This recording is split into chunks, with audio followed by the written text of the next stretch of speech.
Everyone on the destroyer thought she was just another tired fisherwoman, until she moved, until she caught a 200-pound boatswain mid-fall with one hand, with the precision of a trained operator, until the captain saw the chain beneath her jacket, the black dog tag no civilian should ever possess, and when she pulled it out, the entire deck froze, because the woman they ignored was a missing naval officer declared dead 3 years ago, and she didn't come back alone.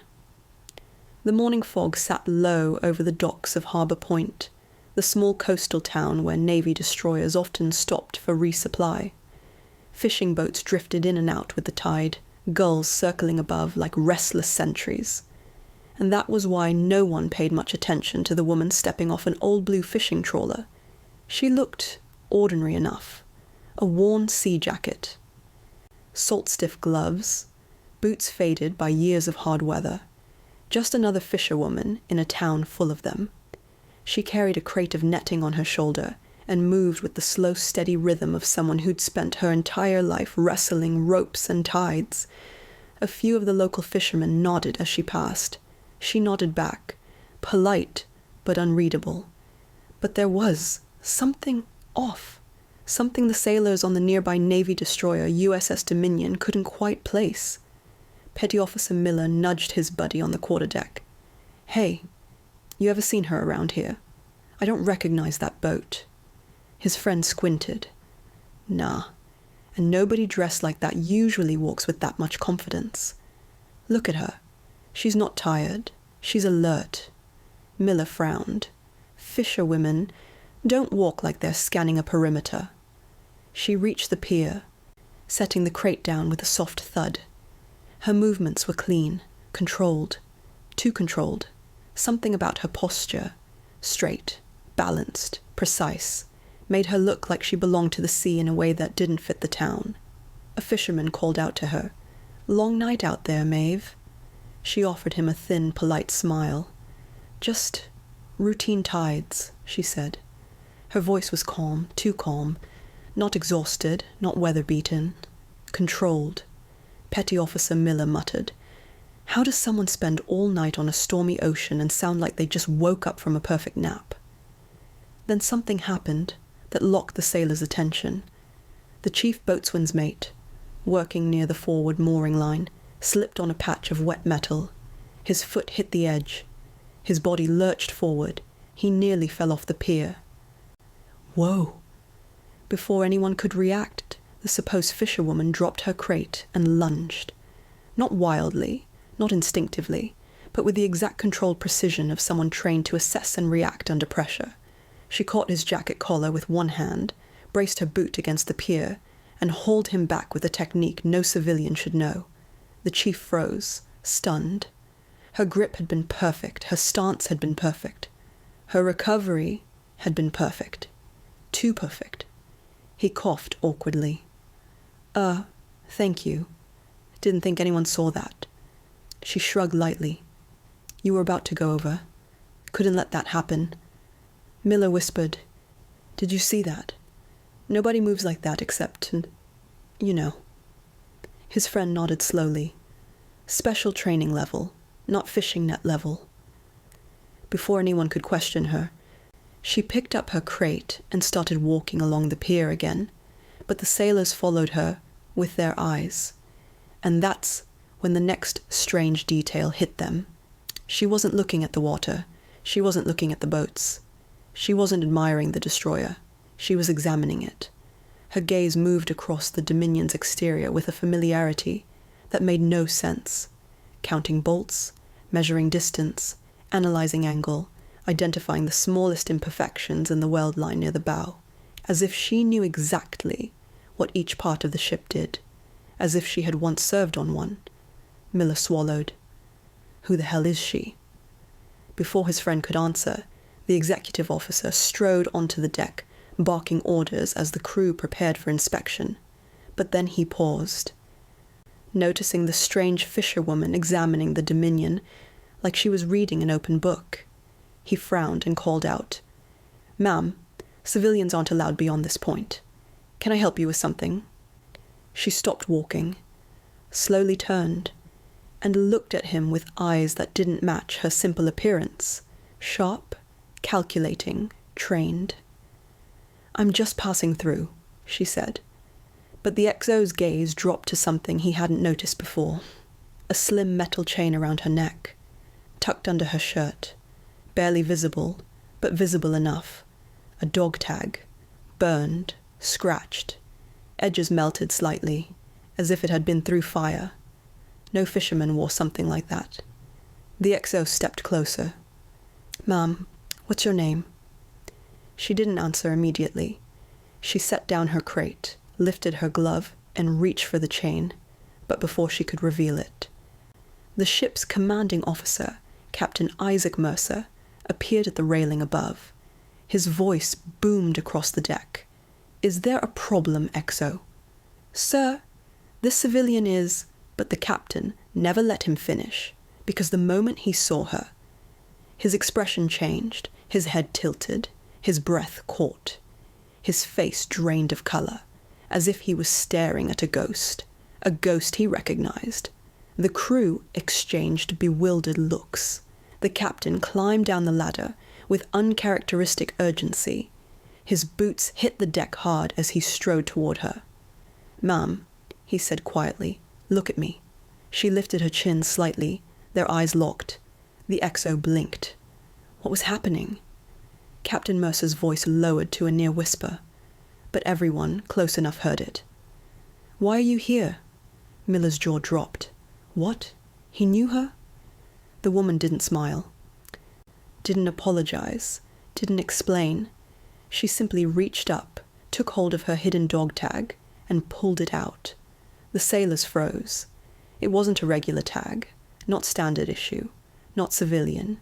It was black, matte black metal, the kind issued only to officers in a classified, invitation-only naval program. A unit so secret, most people believed it was a rumor. A unit whose members disappeared from all official records. Captain Mercer stared at the tag for a long, stunned moment, and then he whispered like the wind had punched the air from his lungs. "Commander." The deck fell silent. Miller's friend whispered, trembling, "She's not a fisherwoman. She's—" But the captain finished the sentence for him, his voice cracked with disbelief. "Commander Rhea Calder, you were declared missing 3 years ago." The air seemed to shift. The sea fell quiet. Even the gulls stopped their noise. She slipped her glove off, revealing a small scar on her wrist, exactly where the classified unit's biometric chip used to be. She gave the captain a quiet, heavy look. "I didn't die, sir," she said softly, "and I didn't come back by accident." The XO stepped back, wide-eyed. "Sir, what does this mean?" Mercer didn't answer, because Rhea Calder, the missing officer, the woman the Navy had silently mourned, the ghost of a classified division, had just returned. But she wasn't alone. Something else had come back with her. Something the Dominion wasn't prepared for, and something she hadn't yet revealed. For a long moment, the only sound on the pier was the slow roll of the tide. Commander Blake kept staring at her. This woman who had walked onto his base disguised as a quiet, harmless fisherwoman, only to reveal a rank that shouldn't have existed anymore. Lieutenant Commander Evelyn Cross didn't flinch beneath the weight of every stunned pair of eyes. She simply adjusted the weather-worn jacket she'd worn earlier, the one that had fooled an entire dock crew, and looked up at the destroyer as if greeting an old ghost. A junior officer finally spoke. "Sir, is she really who she says she is?" Blake didn't answer. He didn't need to. The respect in his posture told the crew everything. Evelyn stepped toward the gangway. "The damage you detected below deck, it wasn't sabotage. It wasn't mechanical failure." Her voice lowered, controlled and unnervingly calm. "It's something you encountered before. Something your crew doesn't even know they saw." A murmur swept through the sailors. What does that mean? What could she know that engineering doesn't? Blake's jaw tightened. He took a step closer. "Cross, The last time you and I spoke, you told me you'd never return to active duty." "I meant it," she replied softly. But the ocean had different plans. She walked past him, boots tapping lightly on the steel, movements precise, too precise for someone who had supposedly retired years ago. Blake followed her down the narrow passageway toward the engine compartment, where alarms still pulsed in sharp red flashes. Evelyn studied the vibrating panel, her eyes narrowing slightly.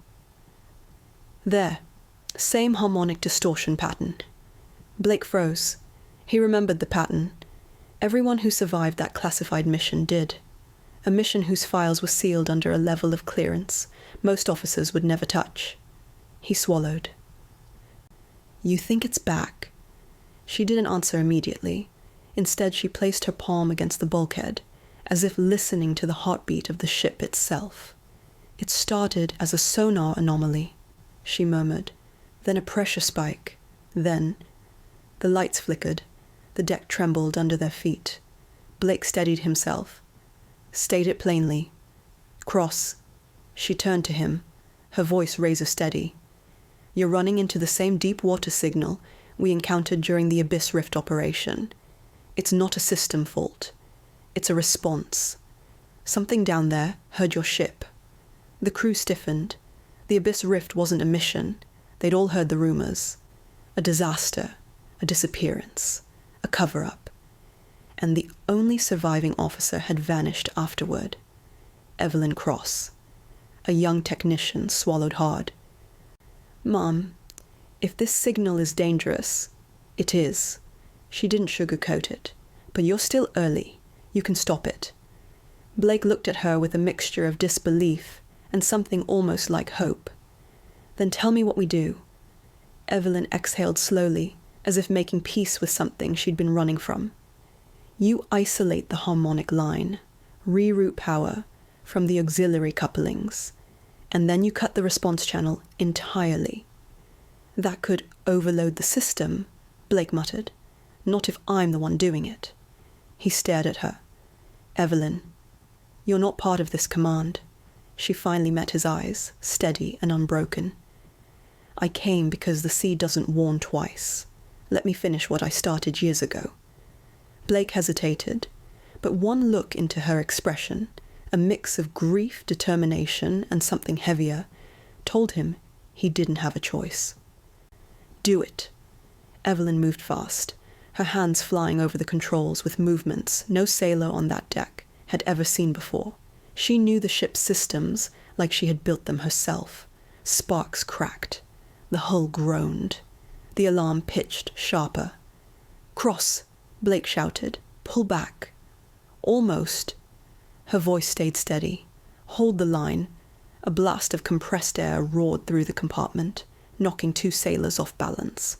The lights went white. The ship trembled hard enough to make the metal sing. Then, everything went silent. Utter, echoing, impossible silence. Blake turned slowly. "Evelyn?" She stood in front of the control station, shoulders rising and falling as she caught her breath. The system lights shifted from red to green one by one. "It's done," she whispered. The crew stared at her with awe that bordered on fear. Blake stepped forward, voice low. "Cross, you didn't just save my crew. You saved the ship." Evelyn didn't smile. Instead, her gaze drifted toward the open sea. "No, Commander. I bought you time." "Time for what?" "For whatever is coming back." Her voice carried no doubt. "That signal, it wasn't random. It recognized me." The crew exchanged uneasy glances. Blake swallowed. "Evelyn, what exactly followed you up from the abyss?" She turned fully toward him now, calm, steady, unafraid. "Something the Navy was never prepared to face," she said quietly, "and something that knows I'm alive." The wind shifted across the pier. The ocean rolled once deep and strangely heavy.